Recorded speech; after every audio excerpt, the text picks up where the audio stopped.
16 ફેબ્રુઆરી સોમવતી અમાસ 2026 શું કરવું અને ક્યાં દીવા કરવાના અદ્ભુત લાભો અને સંપૂર્ણ વિધિ। હર હર મહાદેવ મિત્રો, આપ સૌનું સ્વાગત છે આપની પોતાની ધાર્મિક ચેનલ પ્રાર્થનામાં। આવનારી 16 ફેબ્રુઆરી સોમવતી અમાવસ્યા ખૂબ જ શક્તિશાળી અને દુર્લભ સંયોગ છે। શાસ્ત્રો અનુસાર જ્યારે અમાસ સોમવારના દિવસે આવે છે ત્યારે તેનો પુણ્યફળ અનેક ગણો વધી જાય છે। આ દિવસે કરેલા થોડાક ઉપાયો પણ જીવનમાં અદ્ભુત બદલાવ લાવી શકે છે। પિતૃદોષથી મુક્તિ, શનિ દોષ શાંત, ગરીબીનો નાશ અને માતા લક્ષ્મીના આશીર્વાદ।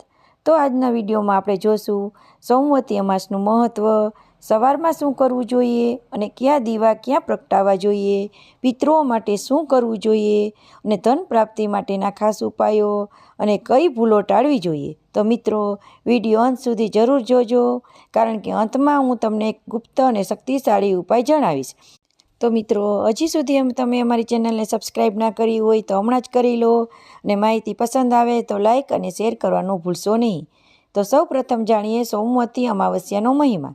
અમાવસ્યા એટલે પિતૃઓનો દિવસ અને સોમવાર ભગવાન શિવનો દિવસ। જ્યારે આ બંને મળે છે ત્યારે પિતૃઓ પ્રસન્ન થાય છે અને ભગવાન શિવ કૃપા વરસાવે છે। માતા પાર્વતી અને લક્ષ્મીજીના આશીર્વાદ મળે છે। પદ્મપુરાણમાં કહેવામાં આવ્યું છે કે સોમવતી અમાસના દિવસે કરેલું સ્નાન, દાન અને જપ હજારો ગંગા સ્નાન જેટલું ફળ આપે છે। તો સૌ પ્રથમ જાણીએ કે સવારે શું કરવું જોઈએ। બ્રહ્મ મુહૂર્તમાં ઉઠવું જોઈએ। It is believed that by performing this sacred remedy with faith and devotion, peace, happiness, and prosperity enter the home. બોલવું ઓમ પિતૃદેવાય નમઃ। પિતૃનું તર્પણ કરવું, જો શક્ય હોય તો તલ અને જળથી તર્પણ કરો। જો નદી પાસે ન હોઈ શકે તો ઘરમાં તાંબાના લોટામાં પાણી લઈ દક્ષિણ દિશામાં અર્પણ કરવું।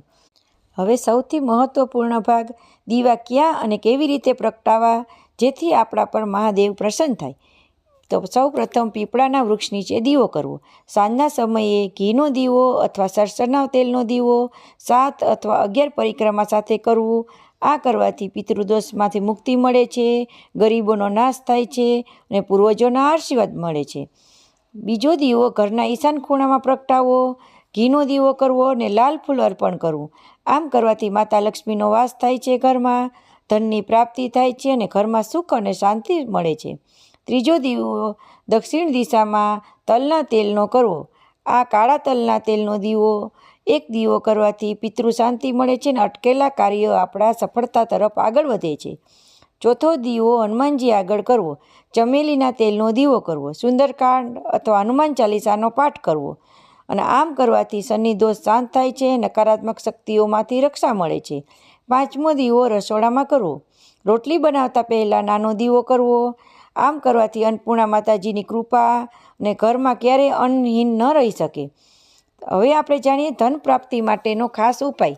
અમાસની સાંજે લાલ કપડામાં 11 કાળા તલ બાંધો, તેને તેજુરીમાં રાખો। ઓમ શ્રી મહાલક્ષ્મી નમઃ મંત્રનો 108 વાર જાપ કરવો। આ ઉપાયથી અટકેલું ધન પ્રાપ્ત થાય છે। કઈ ભૂલો ટાળવી જોઈએ? તો ઝઘડો ના કરવો જોઈએ, માંસાહાર ના કરવું જોઈએ, દારૂ ન પીવો જોઈએ અને પિતૃઓનું અપમાન પણ ના કરવું જોઈએ। એક વખત એક ગરીબ સ્ત્રી હતી, તે સોમવતી અમાસના દિવસે પીપળા નીચે દીવો પ્રગટાવતી અને 108 પરિક્રમા કરતી। થોડા સમયમાં તેના ઘરમાં સમૃદ્ધિ આવી। શાસ્ત્રોમાં કહેવામાં આવ્યું છે કે આ દિવસે કરેલી ભક્તિ ક્યારેય વ્યર્થ થતી નથી। અંતિમ ગુપ્ત ઉપાય આપણે જાણશું, તે રાત્રે સૂતા પહેલાં તમે એક ઘીનો દીવો ઘરના મુખ્ય દરવાજા પાસે પ્રગટાવો। ઓમ નમઃ શિવાયનો 21 વાર જાપ કરવો। આ ઉપાય કરવાથી ઘર પર ક્યારેય દુષ્ટ શક્તિ પ્રવેશી શકતી નથી અને અચાનક ધન લાભની શક્યતા મળે છે। તો મિત્રો, જો તમને આજની માહિતી ઉપયોગી લાગી હોય તો વિડીયોને લાઈક કરો, ચેનલ પ્રાર્થનાને સબસ્ક્રાઈબ કરો અને કમેન્ટમાં જરૂર લખો ઓમ નમઃ શિવાય। આવી જ ધાર્મિક અને સાચી માહિતી માટે અમારી સાથે જોડાયેલા રહો।